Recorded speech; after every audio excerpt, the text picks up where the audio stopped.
The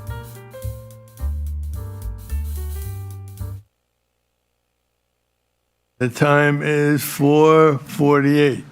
Mr. Chair, Yes. I motion to allow Mr. Bell to participate in the Personnel Committee meeting virtually because he didn't have means of transportation to the meeting today. Is there a motion for approval?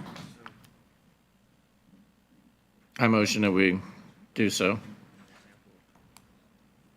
Okay, all in favor, say aye. Aye. Well, Mr. Funes, if I may, if you can second the motion? Okay, I'll second your motion.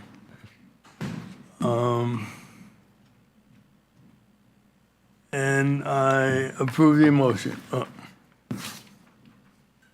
And then say, all those in favor signify by saying aye. All those in favor signify by saying aye. Aye. The motion has been made and properly seconded. Any discussion? All in favor signify by, opposed? Motion passes. All right. Thank you, Mr. Chair. I will now pass. Hey, I'm in. I will now pass over to Dr. Hummer and his team. Thank you so much, Mr. Chair. So we have Point of order. Oh, yes, sir. We need to approve the agenda first. Thank you, Mr. Chair. Okay, a motion to approve. Mr. Chair, I'd like to approve the motion, approve the agenda. I second. Any discussions? All in favor, say aye. Aye. Aye. Motion passed. I now pass over to Dr. Hummer and his team. All right. Thank you, Mr. Chair. So we have 4 items for you this evening. These all 4 are for information only and to go over any questions that you all might have. First, we are going to start with our running item of providing you with staffing updates. The HR office has done a magnificent job of hiring and filling these vacancies and worked tireless hours, so I thank them for all of their hard work for that as they continue to fill these positions as students are coming back next week. We also have an employee services update. We're also going to discuss recruitment and retention as well. And then we are going to start our conversations of the staffing standards review. We're going to provide you with some basic information as we prepare for preparing the budget for FY26. And with that, Mr. Chair, I'm going to hand it over to Mrs. Frakely. Thank you. Good evening. Let's jump right in. And you guys know the drill on the staffing updates. I'll explain the rest of how we're going to break down our personnel committee meetings going forward. And that was with a request that you all made early on to hear from our new supervisors. So tonight we have with us the fabulous supervisor of employee services, Ms. Tashika Edwards-Johnson, and the fabulous supervisor of recruitment and retention, Ms. Rachel Rinker. We'll get to them here in a second. So what we were thinking was tonight we're going to give you a look back at 23-24.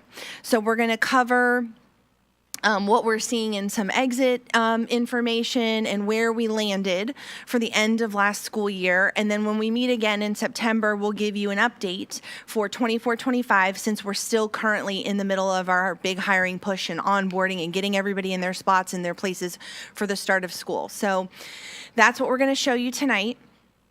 And then like we've been doing, we'll give you the general staffing update, just like Dr. Hummer said. So we'll jump in. You guys feel free to ask questions as we go slide by slide.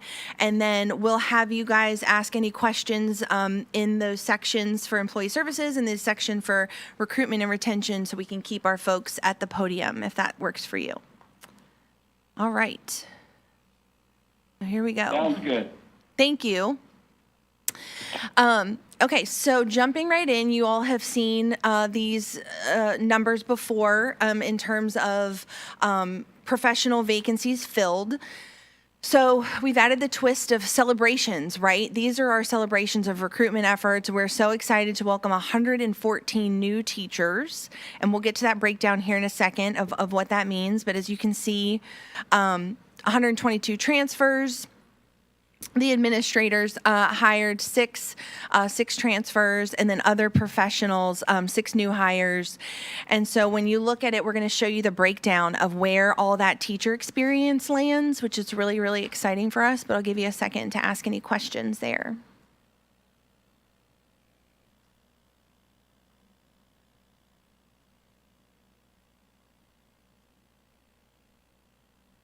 All right. I do have a question. So far Yes, as sir. new hires are concerned, how many of them are existing positions?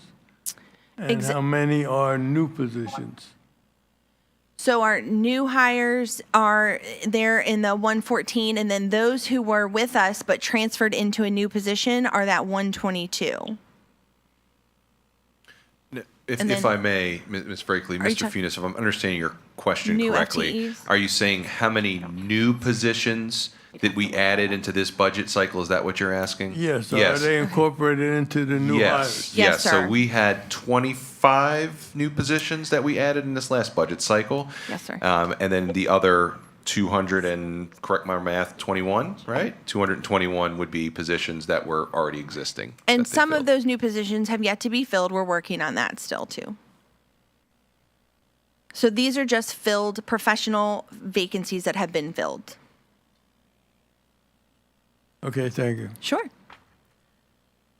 Okay, so look at all this. This is amazing data that we have for you in terms of those 114 new teachers to the division. This is where their experience lies. So we have a really good diverse group of new teachers, veteran teachers, spread over all of these years of experience. 16 years plus 29 new teachers. So that's amazing. A big crop of our incoming new teachers excited to hit the ground running. 37 in that first bucket of 0 to 2 years.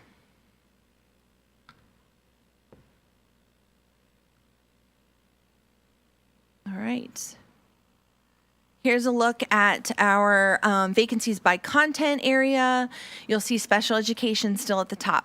So we're working really hard, and you all were so generous in approving the sign-on bonuses for folks in critical shortage positions, special education being one of those big areas that we're still trying to recruit and retain for.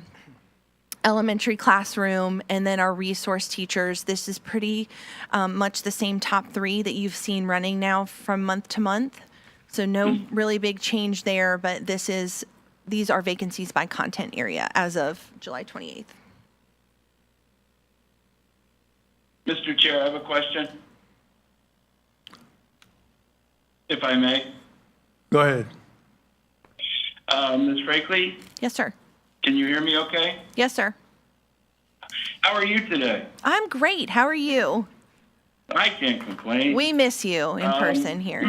You wouldn't want to see me. I'm a sweaty mess. Anyway, I was wondering if the new hires that we have were attributed to any particular recruitment efforts that we've made, and if so, what specific recruitment? Was it job fairs? Did we go out to colleges, that sort of thing? Yes, so that's a great question. And stealing a little bit of thunder for what we hope to bring to you in September, but looking at all the ways in which we recruit and do pull in for those new positions. But I would absolutely say it is completely attributed to the wonderful staff that we have here. They are always our biggest network group, but we are on all the social media platforms. We have jobs posted internally on our website as well as on LinkedIn. We strategically attend a variety of in-person fairs where our own folks go out to do that recruiting. And luckily now we have on board with us Rachel Rinker, who is diving in, taking the deep dive into those efforts very specifically. But yes, we would love to share more of that with you on how we did for 24-25 in September, if that's okay. Yeah, that's perfectly fine. Okay, awesome. Thank you. Because I think it's important that we share that information, but also if we obviously need more teachers, we can emulate what worked. Yes, absolutely. Yes, sir. Thank you, Ms. Brakely. Yes, sir. Okay, so a look at our professional vacancies as of July 28th. Again, where you see down that second column, teachers in special education, our numbers are still pretty high. General education teachers. And so, like I said a little bit earlier about the critical shortage positions, we did an analysis internally to identify what was specific to Frederick County. but also using the VDOE data in terms of what the state was reporting as critical shortage, and there was a wide variety of positions. So we're really trying to work that sign-on bonus still in terms of utilizing that to attract for our vacancies, but you can see these numbers are pretty standard with what you've been seeing consistently.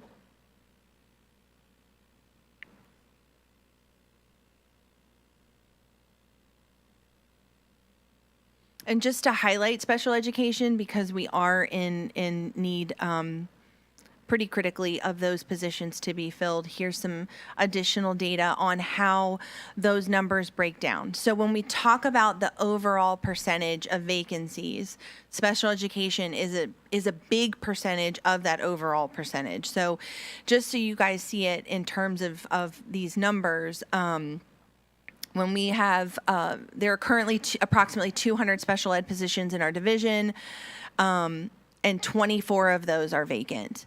So when we run these numbers, and then general ed, there are currently over 1,000 general education positions available. There are 32 general education vacancies. So the numbers comparatively are much smaller, right? 24 is a much bigger percentage of 200 than 32 is to 1,000. So when you break that down, we have, nearly as many special education vacancies as general education, with only 1/5 of positions across the division. So that just goes to show you a little bit more in depth of the special education need. Mr. Chair, Wait. question. With regards to the vacancies under special education, what seems to be the biggest roadblock to hiring for those positions? That's a great question. It could be really anything from salary to the work, caseloads, things like that. Our special education department works really hard to keep things manageable, but we just know that there are, a rising number of needs in a variety of applications that all need attention, and so it's really just volume.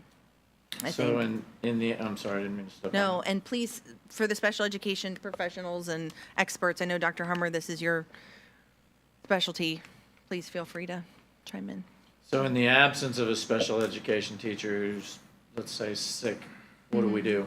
We take from those that aren't specifically trained for that and put them in those positions? Well, state code is specific about the people that are allowed to work with children who are identified with special needs. So we're very cognizant of being compliant. So we do our best to manage that on a day-to-day basis. Thank you. Mr. Chair, if I may, Mr. Sturman, that is a great question, and that's one of the things that we are definitely going to want to make sure we get ahead of, because if we do place a long-term sub with an individual with a disability and they do not have a license and they go for long periods of time and that student regresses in some form or fashion, we could be responsible for some makeup services, compensatory services is what we call it. And we want to make sure we avoid that, especially for our learning centers, and those are our centers that are specific for our students. So this is something that we collaborated earlier today to see if there's some other things that we can take into consideration, because we don't want to start any programs without any teachers at all. And we unfortunately have some of those situations that we're working through, so we're seeing if we can move some teachers around, as well as potentially looking at some agencies. Now, we try to avoid looking at agencies because they're more expensive, but we are in a dire need right now to fill these positions. And as Mrs. Frakely mentioned, we are experiencing this across the Commonwealth. The other piece I want to mention, because you brought up a really good point as to, well, why aren't we be able to fill these positions? And part of it is caseload, but in order to reduce caseload is we need to hire more teachers. So it's kind of like a catch-22. So if we add more FTEs, but we don't fill those positions, we're still in the same boat. So it is something we are taking a look at in the staffing standards to hopefully reduce those caseload numbers to help with the workload that our special ed teachers are experiencing. But again, it's finding those teachers to fill those vacancies. And that's essentially what we're experiencing. So it's definitely going to compound itself if we don't fill these positions, because when you don't fill these positions, the caseloads rise coincidentally because we're not able to fill them. So it is something that we are urgently prioritizing in our conversations. We've been talking about it for the last 2 months, actually, and we have to come up with some better solutions. So, thank you. This certainly, to Dr. Hummer's point, isn't The special. Honorable Mr. Funes, may I ask a question? No. I'm sorry, go ahead. Boy, I tell you, laugh it up now. Well, you're on All here, I'm right. taking your spot. That's right. Dr. Hummer, Ms. Frakely, have we talked about, or I should say, have you considered or talked about offering any type of incentive to existing teachers within the county to get their special education certification to help offset the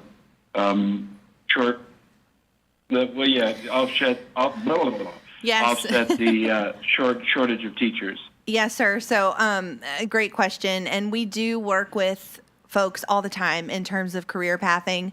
Our licensure and employment team is wonderful about identifying that and saying, hey, I know you really want to come on board with Frederick County.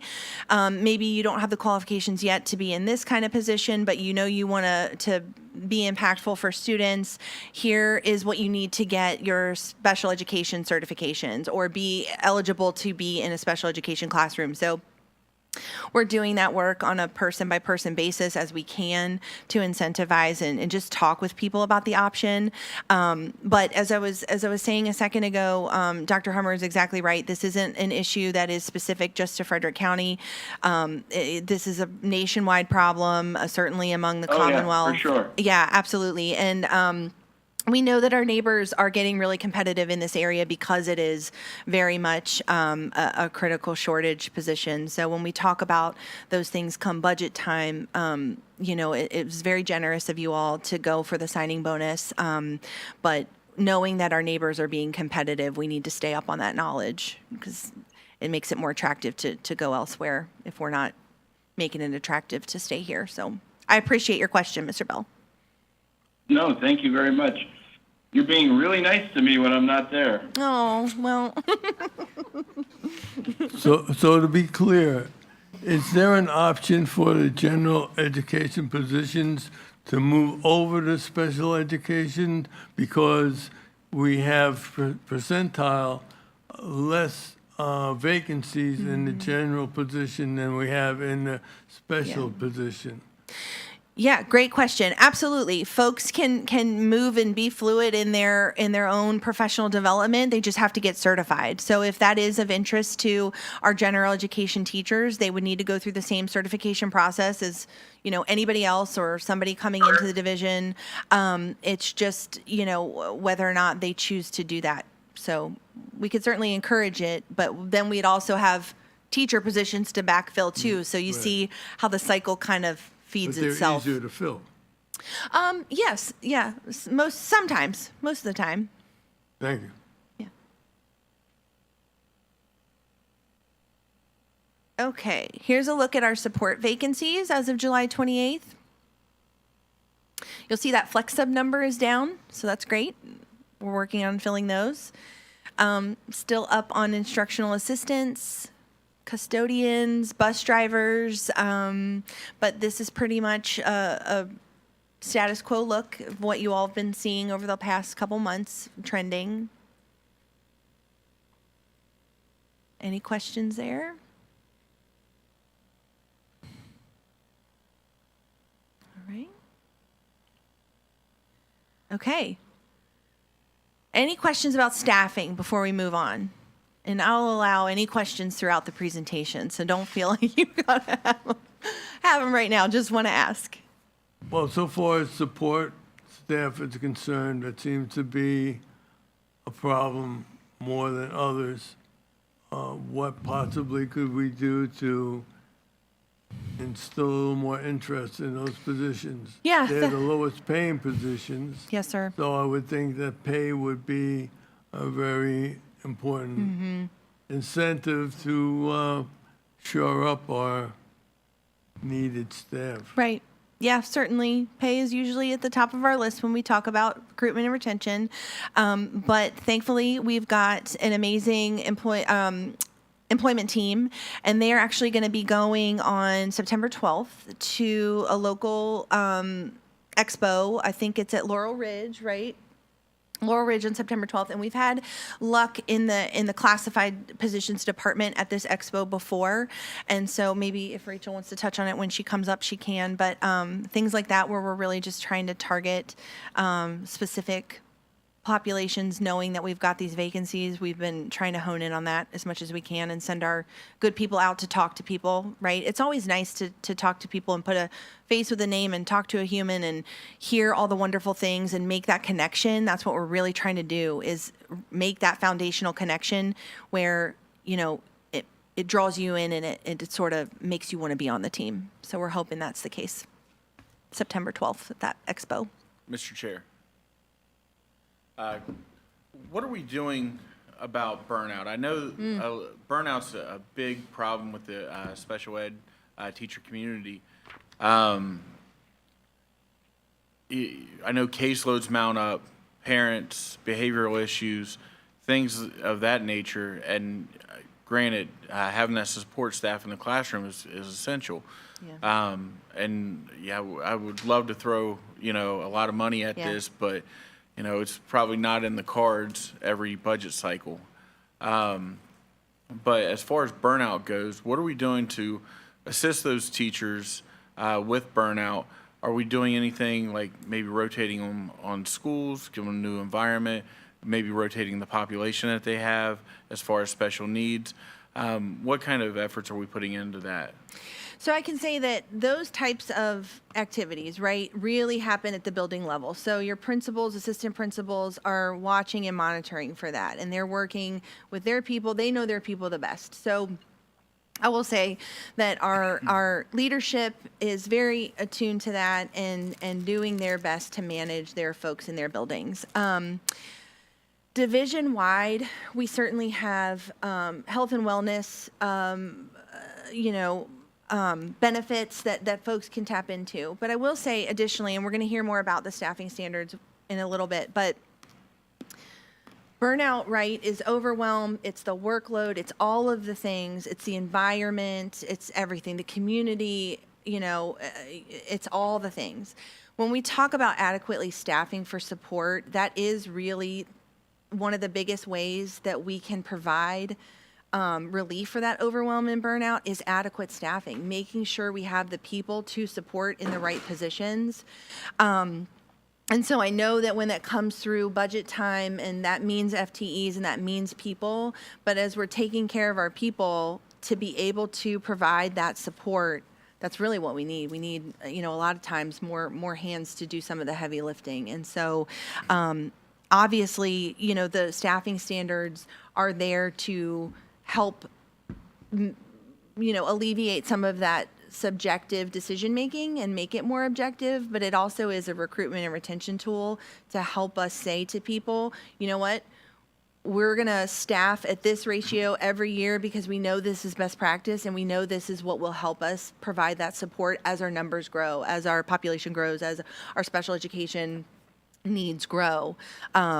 We're not being reactive, we're being proactive in that. And then that allows us to say to people, to staff, like, hey, help is coming, So I just offer that. I know it's not a thing we can hold on to right this second and it builds over time. But really that's the objective. And I know especially with the special ed community, all of our teachers are fantastic, but it definitely takes a certain type of person to be a special needs teacher.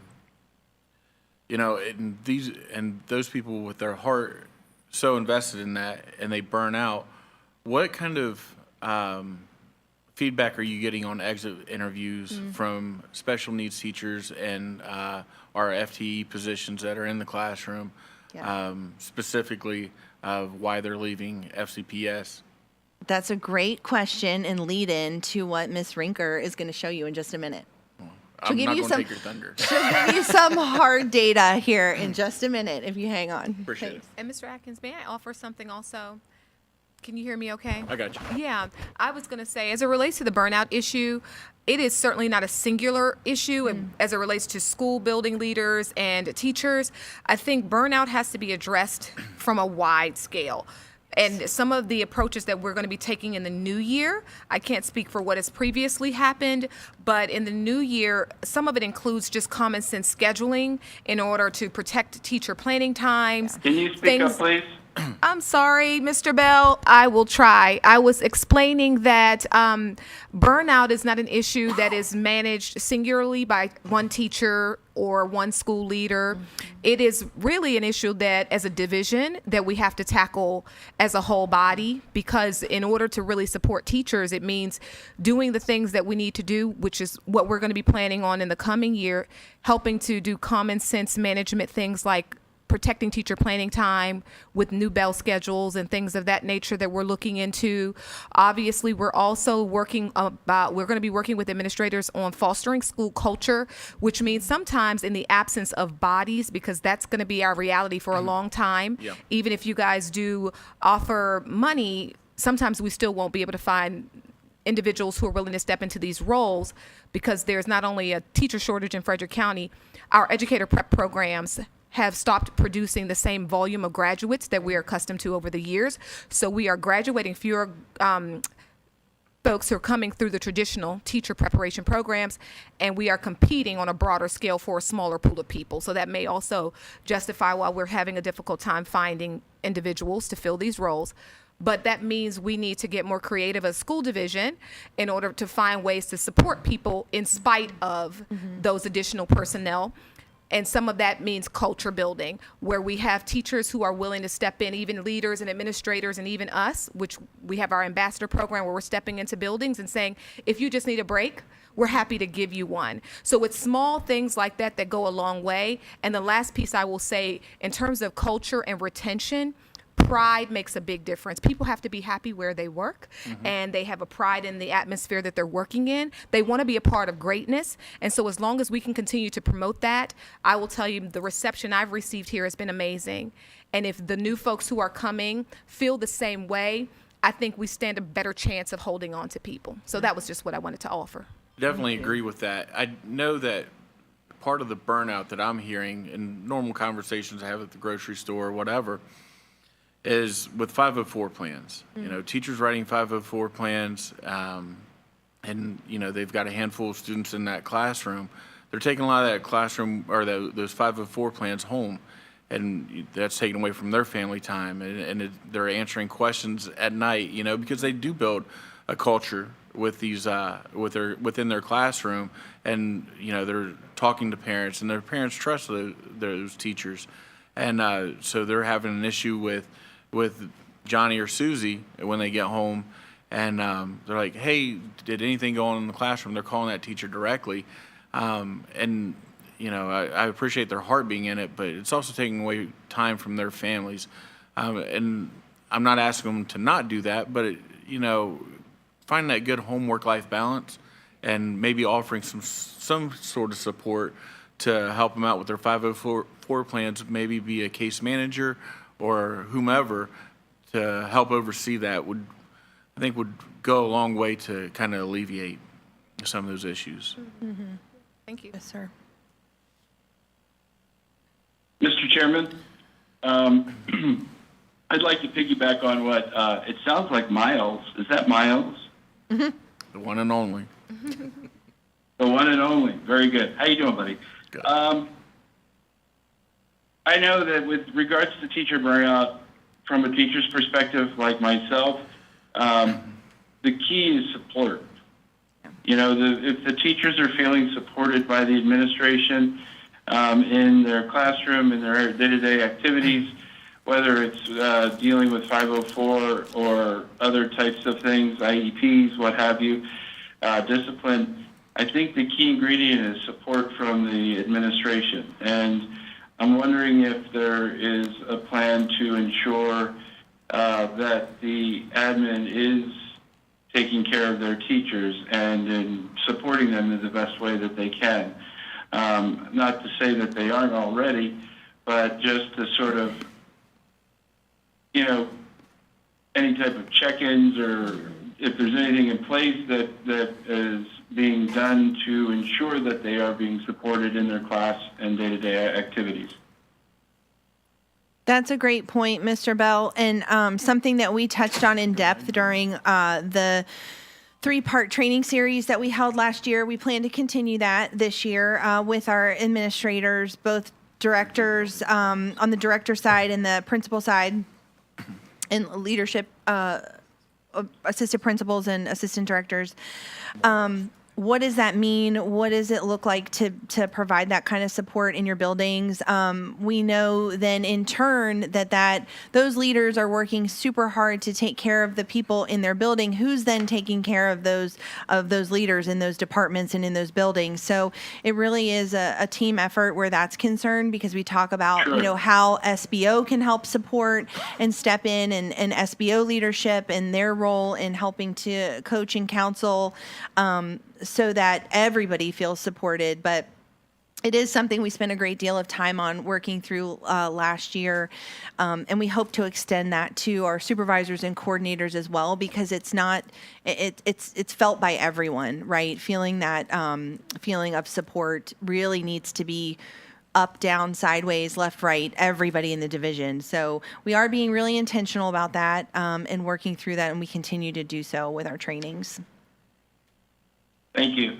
And the other way to do so, and this may already be something that's done in Frederick County.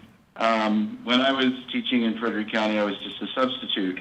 But is there a mentorship program where when new teachers come into a building, they get a mentor, and the other teachers in the building have mentors that they can go to? Yes. In the event that they need help with something, or if they just need to vent or what have you. Yes, sir. We have an enviable mentorship program. I know that not every division has quite a robust mentorship program, but thanks to Monica Hartengardner in instruction, we have a Yes, wonderful mentorship program that people really, really seem to respond well to. She does a great job coordinating that. Excellent. I think Dr. Hummer needs to visit schools more often. That would help support it. He needs to put in 95 hours a week. Mr. Chair, I'm on it. All right. Well, feel free to ask questions. We're going to move on to employee services. So I'm going to invite the fabulous new supervisor of employee services, Ms. Tashika Edwards-Johnson, to the podium to give an update on where we are in that corner of the world. But just quickly, why did we feel like we needed this supervisor? And honestly, it is to provide the very best support to our FCPS employees, as you see here, around benefits, leave, and employee relations, because people are our business, right? We are in the people business, and taking care of people is what HR is there for. So making sure we have that extra layer of support in building partnership, and Tashika's just been fantastic and fabulous in all that she does and brings to the team. So I will let her take it away. Thank you. Appreciate it. Good evening, everyone. It is important for employee services. So the main gist of what you all wanted from me being here is to be able to help implement or to help manage our teams regarding their benefits, their leave program, employee relations, help provide added support to Katie and Kristen in regards to employee relations matters, so that we can have that added layer of support from those particular elements.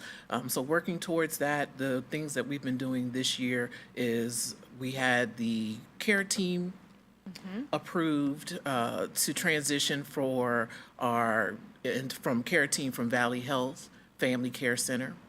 That is effective as of August 1. So it is in place right now where our employees can be able to go and participate in that particular health program.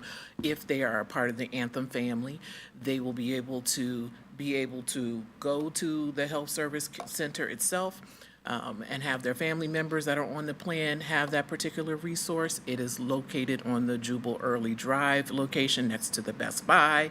It is a beautiful facility.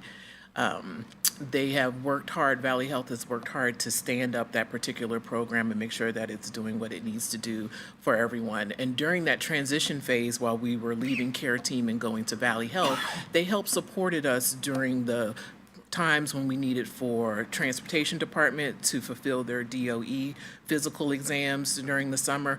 There were at least 100 people that needed to go through that particular bus driver exams during that time frame, and Valley Health stepped in and made those happen for us, as well as they helped facilitate our TB screenings that happened during our orientation phase. And as many of you all know, during the summertime, our new hire orientations, they have an influx of a lot more orientations that we typically have. We usually have a standing weekly orientation for general, everyone coming through their particular hiring stage. But during the summer, we can have anywhere from 2 to 3 orientations in a week's time that can take up the capacity of the whole day, or at least a good portion of the day. And Valley Health has come to the SBO office here to provide those TB screenings during that transition. After next week, they will be providing it like typically how it has happened in the past by appointments. Individuals will be able to go to Valley Health itself, have their TB screening done there, and be able to participate that way. So it's a great help to have that helpmate with Valley Health. The next thing that we have in order for employee services is our open enrollment. Our annual open enrollment is about to come about. It will be effective as of August 19th through August 30th for an effective date of October the 1st. This generally happens usually the last 2 weeks of August for everyone that would like to either enroll into our benefits, drop our benefits, add additional dependents to the benefits, or add certain other plan options that they're looking to make transition and changes to. So this is their opportunity for all of our employees to be able to review our plan options that we have for the upcoming year, which is effective as of October 1, 2024 through September 30th, 2025. It includes medical and pharmacy through Anthem, dental through Delta Dental, vision through Blue Vision, Blue View Vision, say that a couple of times. Our health savings account through Health Equity, flexible spending account, and dependent care. And of course, we have supplemental benefit plans with additional life insurance, accident, critical illness, and cancer insurances through our plan options. And this allows our employees to have more benefits than maybe some other counties might be offering, as well as advantages to having those said benefits, because it comes with some of the health providers that we have additional free services. Say, for example, Anthem has discount programs that allow individuals to join fitness centers for discounted prices, or if they're on a diet plan, they might be able to purchase additional dietary nutritional needs that they may need through those particular services if they're on the Anthem plan itself. So it's helpful to be included in there. And as general speaking, we all have an employee assistance program for all of our staff here, so they can be able to have mental health assistance if they so need it, or additional questions or concerns as life is transitioning for them, that they may just want to talk to someone and have someone talk to them about whatever that is going on in their mindset. So that will be available. It will be a passive enrollment, and a passive enrollment means that the individuals, if you like what you have on your benefits, you don't have to do a thing, because your benefits will just roll over to the next upcoming year. But if you want to make a decision to make changes, like I said, to add, stop, drop, do whatever you want to do with your plan options, then you will want to fill out a paper form this year. We're working with paper forms this particular year because our current provider of our benefit system is Munis. It has some limitations and updates that we need to process through, and we'd rather our employees receive the best customer service in the best way without having the tool set cause any hiccups or disruptions during the open enrollment period.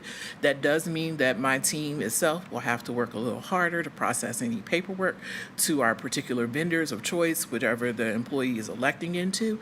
But we're hoping that the next upcoming open enrollment season that we have will be completely online, meaning that they'll be able to go to their phone or to their internet and be able to choose their elections and be able to go forth and do things with the needs that is comfortable to everyone, that typically most people have in their plan options.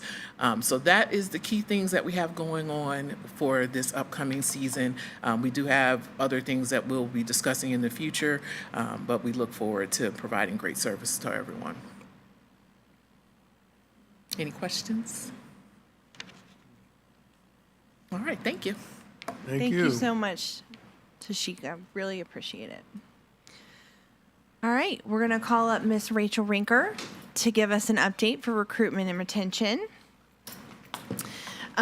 Why do we need a supervisor for focus on recruitment and retention? I think we've heard a lot of good reasons tonight just before she even gets up there. We talk about burnout, we talk about overwhelm, we talk about the need to fill these critical shortage positions, any positions, and keep our wonderful, amazing staff with us so that we're not looking at high turnover rates that cause more burnout, more overwhelm, more expense in those costs associated. So we're so glad to have you, the fabulous Miss Rachel Rinker. Hello. So, thank you for the time to get to speak to you guys about what I love, which is getting really good teachers and keeping them. So hopefully with a really sharp focus on recruitment, a lot more of my job will be about retaining because won't have to worry as much about recruiting if we can keep the ones that we have and that we've already poured a lot into. So lots of great ideas that have already been thrown out. So we're going to spend a little bit of time, as Ms. Frickley said, we're going to look backwards a little bit at like what through the 23-24 school year. I started my new role on July 1st, so about a month in. And I've spent a lot of time this month just looking at what our people are saying when they leave us. So I want to give you a little bit of background about where this data comes from. Every Frederick County employee that resigns, we do ask them to fill out what we call a voluntary resignation form. That voluntary resignation form has some things that they must fill out, and it has some things that are optional for them to fill out. It also gives them a chance to choose an exit interview. They don't always choose that, but they have to click yes or no. So it does force them to say yes, they want an exit interview, or no, they don't. But we do have some static data kind of longitudinally from 23-24. So we're going to talk a little bit about that. So the current trends, just looking over the last several years, we've observed that the turnover rates continue to increase, especially in the area of special education. That's what Ms. Frickley was talking about. We have 1/5 of the positions, but almost an equivalent amount of vacancies. So we're looking at, obviously we need to get creative in what we're doing with that population, but the turnover is continuing to rise. All staff who resigned were asked to choose a top reason for leaving. Over the last year, the number one identified reason was eligible for retirement, but it was very closely followed by, I think it was one person seeking growth and advancement. And where are teachers going? Of those who resigned, so there were 301 resignations on the form whenever I analyzed the data, and roughly 100 of those identified their next employer. So we're only still looking at this at only about 1/3 of the data set, but of those people who identified their next employer, 31% went to Loudoun County Public Schools. So this is just a breakdown of those top reasons. You can see the eligible for retirement kind of in the bottom right sector there was 16.6%, and then in that top left, 16.3% seeking growth and advancement. And then everything else is kind of, here and there. It's spotty, but 10% dissatisfaction with salary.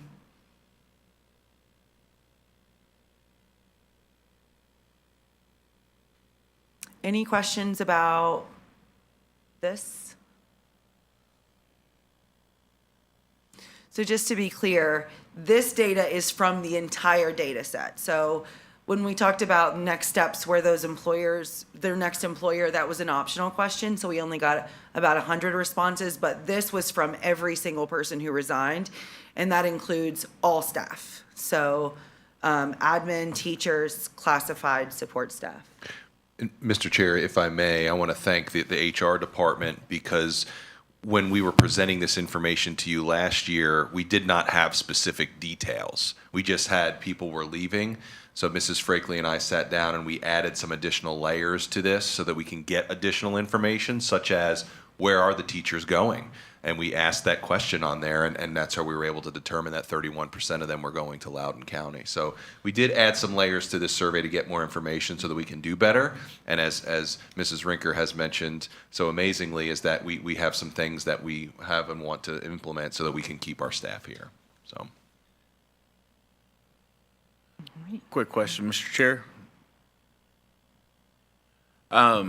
With some of the bigger pieces of the pie there, seeking growth and advancement, is that specifically talking about continuing education, or, because I know we offer a pretty good continuing education around here. I know we're sending teachers to trainings and whatnot. What are we missing there? So that's a great question. And we did a little bit more of a deep dive with that specific slice to see if there was any misunderstanding that seeking growth and advancement might mean seeking growth in your paycheck. And so some of that did overlap with people who say they were seeking growth and advancement, did take a lateral move and go to Loudoun, but they still chose that on their exit interview. But that was still a small percentage. I think that one of the things that, and this will be coming in September when we talk about some of the steps we're taking, is that we have tons of avenues for growth and advancement, but due to the amount of work in the department, especially on the employment side where this would be, we're not always advertising it as well and saying here are also things that we offer to help get you there, and really talking about tuition reimbursement, a lot of the things that we offer. So it exists, but I also don't know that people know how much of it exists. And in my new role, I've already been able to really meet with people, even one-on-one, talk to them about what are your goals, how can we get you there, and really helping them seek out growth and advancement opportunities. And I know there's a few things on here that we can't control, right? Family relocation, a spouse gets a job elsewhere, but also people do move into the county quite frequently. I'm not saying that their spouses are teachers or whatever, but that's something we can't control. Things that we can control on here that is kind of alarming, and I'm hoping that I don't have the data in front of me from last year, but dissatisfaction with student discipline and behavior at 5% over there. While it pales in comparison to some of the other things, that is something bigger that we can control. What do we have in place to help aid those teachers, or policies can we set in place? What does the staff need from the board to reduce that piece of pie? And I'll defer if you have anything else Well, to if add. you'd like to take a stab from your principal lens, because that's an advantage that you have. But I will just say also the good work that Caitlin Jordan and Mike Bolin have been doing around the student code of conduct, we're hoping really makes a difference in terms of widening that communication and laying down those expectations, right? And so hopefully we'll see some, air quotes, return on investment where that's concerned, and just being really clear on that. So I would also just, if you feel comfortable answering. I do. Okay, good. So one of the things, number one, what Shantae said really hits home with me, talking about culture and climate, because when the culture and climate in the building is a certain type of way, it trickles. And so when the principal and the assistant principal have a very culture and climate forward approach, and the teachers have that same mentality and that same feeling, the student behavior goes down. So it is really about how are we going to support our leadership, and how are we going to train them to figure out how to make that culture and climate the best that it can be with the staff that we have, because some of this is cyclical. Like, if you aren't staffed to make sure that you can handle student behavior and discipline, everyone's on edge, everyone, so, and then people will leave. So we have to figure that out from the top and support our leadership, which I think, and I spoke with my supervisors about this being a part of my role, is being able to get into buildings because I have been an assistant principal, I have been a principal, that I can support them in ways that, I have empathy for what they're going through. Understood. And I think you guys hit the nail on the head with culture and climate. If everybody's rowing the boat in the same direction, I think, that's something that's not going to cost tax dollars. We can use that tax money elsewhere. But it's also going to, help drive that disciplinary culture. And I don't want to sound like an authoritarian when I say that, but I definitely think that, students with our new code of conduct policy and everything, we are going to have some disciplinary issues at first, as we implement it.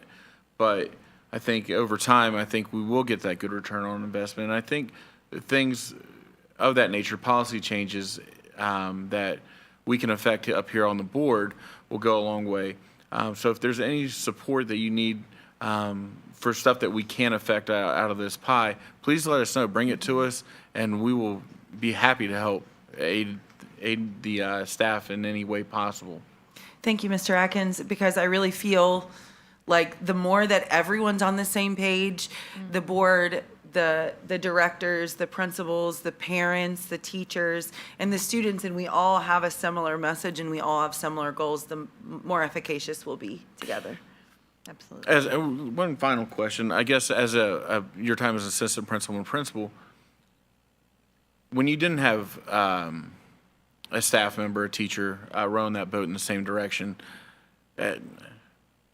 is it difficult to either move them along in their career or get them back in line? One bad apple spoils the bunch. Is that difficult to deal with, or do you feel as a principal, putting the principal hat back on, that you get that same support from directors and the board? Okay, so I'm speaking from my principal hat, because that's Right. what you asked me to do. I think that it's always about figuring out what is the barrier for the staff member. Whatever the behavior is from the staff member is not because they don't love kids. It's not because they don't, 100%. they typically either don't have the skill set to handle whatever is coming at them, or they're overwhelmed, or maybe it fights with an internal belief that they have about something that, may be acceptable and they believe is unacceptable. So it's really taking time as a leader with that person to navigate kind of complex change and figuring out what the barrier is, so you can support that person getting through it, just like we do with kids. So wherever they are, we just figure out what the barrier is and lead them. There's always going to be cases that are more complex, but that's the minority of the time. The majority of the time, teachers are very well-intentioned and they just are lacking something, and it's on us as leaders to figure out what that is and help them. Agreed. Thank you. Thank you. Oh, go ahead. Just a question. Can we go back? Oh, yes, sir. Ahead of American. Can you expand on this licensure issue? I'm just intrigued. Is this people who were here when their licenses weren't up to date, or? I'm making a little bit of an assumption here, and I'm going to play the I'm a little new card, if that'll work, but. It works for me. Okay, thanks. So if someone is on a if they're on a provisional license, that provisional license does expire in a predetermined amount of time. So in that time, they can apply for a provisional license, and then they have to do work during that time to finish all of the requirements of getting that permanent license. So if someone was in a role and they chose not to, or they let their provisional expire, then that would become a licensure issue for them. So to give you an example, in order to be a special education teacher, if you take a certain amount of coursework and you have a degree, you can get a provisional in special education. But after 3 years, that provisional will expire, and if you haven't finished the coursework for that job, then you wouldn't be eligible to continue to teach in that role. You would have to make a different choice for yourself. So that is what I believe to be the case. Yeah. So it's not a question of we didn't do our homework, it's a question of. Correct. People didn't follow through with all the criteria that they needed to. Or maybe, yes, or maybe they started and decided it wasn't for them, and so they chose not to do that, or, I'm not sure. And our licensure expert, Kathy Fink, who works on the employment team, consciously watches that and helps people along, sends reminders, watches VDOE, their pathways and things like that. So we do have folks that are constantly on that so that we don't lose track of people, because we've got a lot of people to keep track of. So that's part of what the employment team spends a lot of time doing. And they work in educating people on licensure as best they can to stay up with, well, you have all these things, here's an easier pathway, or here's the next step, or XYZ plan in the pathway. Thank you. Mr. Chairman, can I just ask a follow-up about the pie chart here, Ms. Rinker, and I hope you'll humor me, and I know that you said July 1st was the first day. So one of the things that's jumping out at me, only about 10% of these things are like in the building issues that a building principal can work with. So there are two things here, and I don't know if you or Dr. Hummer can answer this, but I don't want to make the assumption that the sterile data that we see here, for example, dissatisfaction with student discipline or behavior, I don't know how that's going to compare to other school divisions, right, or year over year. But my follow-up concern is that, are we using that narrative portion of the survey to follow up with individual cases? So let's say, for instance, there's a particular incident or a particular environment where it's not that the teacher needs to change, it's we need to change. Do we follow up on those individual survey responses, or do we just lump them into these data? If you don't mind, I can tell you that yes, when necessary, we follow up on certain instances if it rises to a level of concern. Overall, we try to report out on the data frequently to our assistant superintendent, and Dr. Hummer on themes and trends we're seeing. So if we're seeing patterns, we're analyzing for that. If we're seeing trends or something's just repeating over and over, we find it to be a bigger problem than a onesie, twosie thing, then absolutely, we're having those discussions and monitoring that. But certainly addressing anything that rises to a significant level of concern, and hopefully that's not coming through on a resignation form, and we're already attuned to that. So. Sure.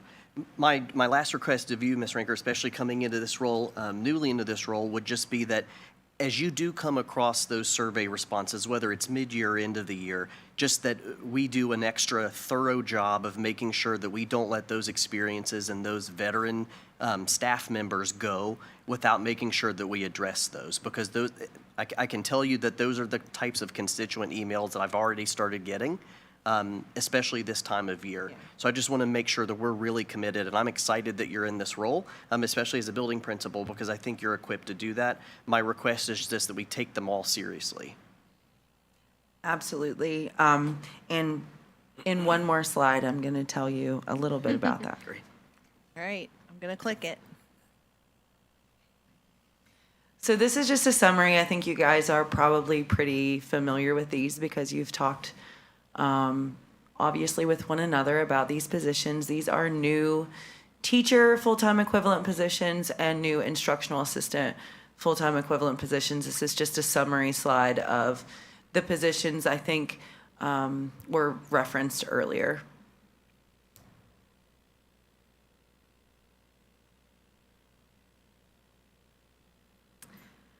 And then to conclude my portion of this evening, this is kind of my idea for where I'm at now, what's coming, and what my implementation plan is.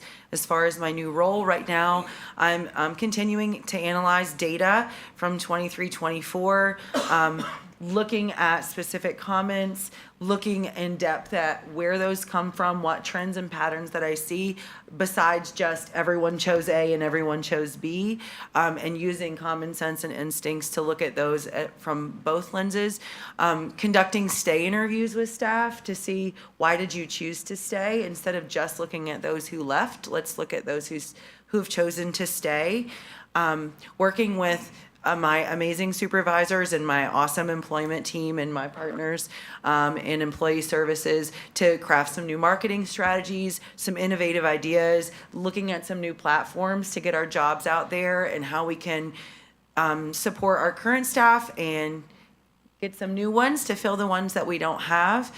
And then creating a timeline with quarterly and annual goals, looking at where we are with staffing, and how we can start getting that turnover rate to come back down instead of continuing to climb, and figuring out with my team what are those qualitative and quantitative measures of success in regards to both recruitment and retention. Any questions for Ms. Rinker? Thank you. Thank you so much. Okay, I want to be cognizant of time. I know we've got buildings and grounds next. Staffing standards review. We'll give a quick overview and invite Dr. Hummer to chime in as well.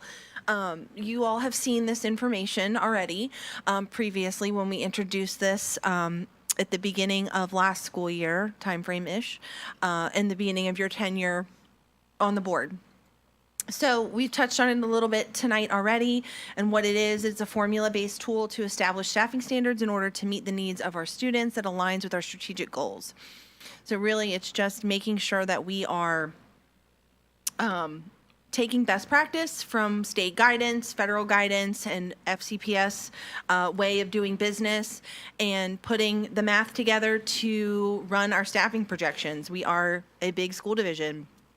And so making those choices and making those decisions based on objectivity and not subjectivity is going to help us. It's going to help us improve transparency and align staffing allocations with our strategic goals. And this is a big year for us as we're getting ready to jump into the next phase of our strategic planning, which I'm really excited about.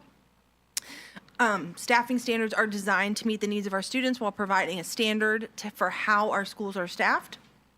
And they are not designed to remove staff, rather allocate resources accordingly. We're giving this a long runway, right? We know we can't do things overnight. So hopefully in the next 5-ish years, we'll be able to have this humming, right? It'll work on its own. At least that's the goal. Certainly with consideration for exceptions, and certainly with input from key stakeholders, right? We don't make decisions in silos. And we're talking about people, and we're talking about students and their individual needs. So when we talk about this, we do have the long term in mind. But without clear standards, as we've said, subjectivity can drive these decisions, and we're trying to eliminate that as much as possible and work in an objective space. And then we are also unilaterally moving our staffing decisions to earlier in the school year, right? So if we get a earlier jump on making these decisions, then it gives us more time to afford making change and implementing, which is always a good thing. So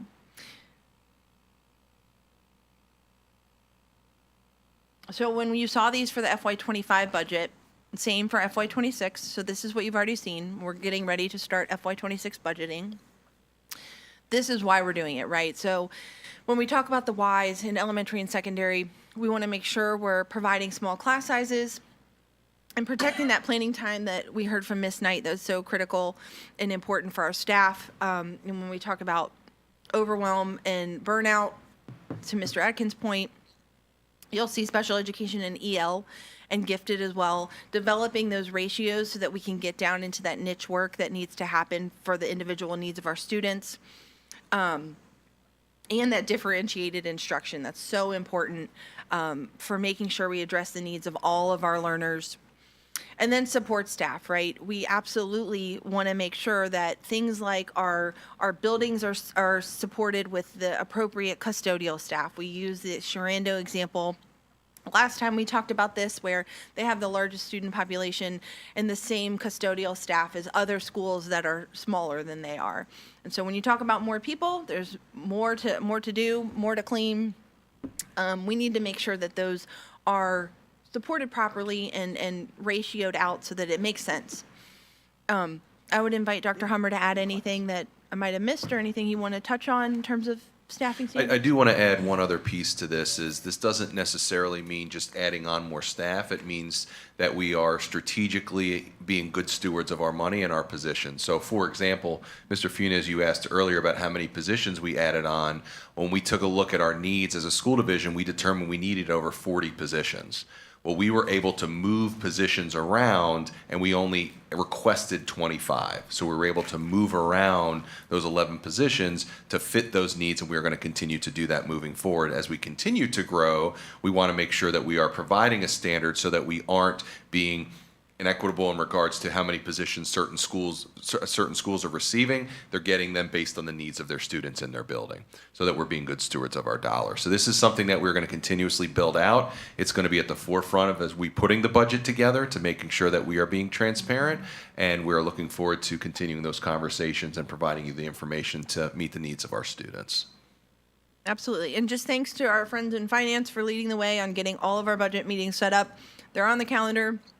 We're getting ready to get started, and we're looking forward to partnering with finance and our buildings to work through this. I'm happy to answer any other questions.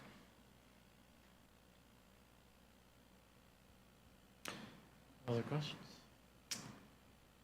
Mr. Chair? Are there any questions?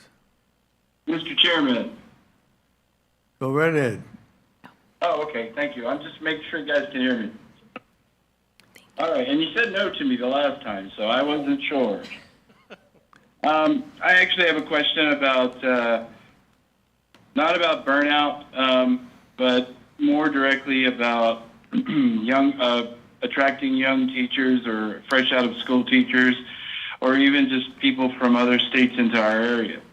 Does your team do anything with regards to finding affordable housing for any new teacher that's coming to our area, like finding apartments or townhouses, rentals, things like that? Do we work with the top of Virginia with regards to this, or any of the realty agencies around here with regards to this, just to provide the a single teacher coming out of college with lots of college debt, a place to stay that they can afford with the salary that we pay them?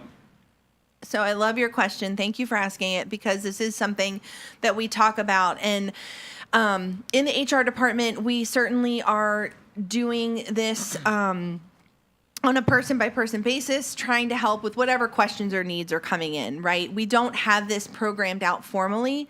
Sure. We could absolutely work to that end, try to get creative on what that would look like, the logistics of being a state, entity and helping with that, all those questions that would come up in the background. But, as much as our folks in HR can, if somebody expresses that they need help, we're certainly always there to make recommendations and point people in the right direction and hook people up with contact information and all of those kind of things. But this is absolutely a topic that we have talked about at the executive leadership level. What does that look like? Because it is something we hear over and over again. And we know that we're not alone in that, given what real estate looks like and rent and things like that, and just cost of living look like these days. So I just appreciate you bringing that to the forefront, because it is a topic of conversation that we have and can address. To hopefully. further that end, I'm wondering if you would be open to assistance or help from, I don't know, say, rather handsome, long-haired, bearded board member who might like this idea himself. I just got my hair cut, sorry. We would absolutely love to entertain any conversation and help that you'd be willing to impart. So we could set up a time to talk, Mr. Bell. Entertain being the key word, right? Yeah. Thank you very much. Of course. All right, just to want to touch on, since you got the lead up into staffing standards and what that's going to look like, and telling you that our friends in finance have been so gracious in setting up all of these meetings, our upcoming budget cycle, which it seems like it just ended, and I know for Patty, she probably is like, oh my gosh, please don't say budget. Review and update projections. We're looking for the end of September. We're going to be assessing staff across the division based on enrollment, right? We're doing that now. We've got all of our numbers in, or hopefully we know students trickle in as the year is still getting started and throughout the year. Certainly collaborating with our building level principals and staff to meet the needs across the division. We understand that we have to look at things from a division perspective, but there are people in buildings and they're working with our students. And so with that comes a lot of individual needs. So certainly collaborating on that, understanding that that's an important piece. Talking with you all about the proposals that we're going to bring forward. Really looking forward to the school board retreat in October. And then just continuing to do the work and understanding that it is a long-term plan. When we talk about 5-year plans, it's not going to happen overnight. So we're in it for the long haul in terms of getting this up and going. And that, I believe, brings us back to the recap on all that we've talked about. We talked about a lot tonight. This has been very lovely and enriched conversation, so I thank you all. Any questions that I can answer for you, Kristen, the staff, anybody?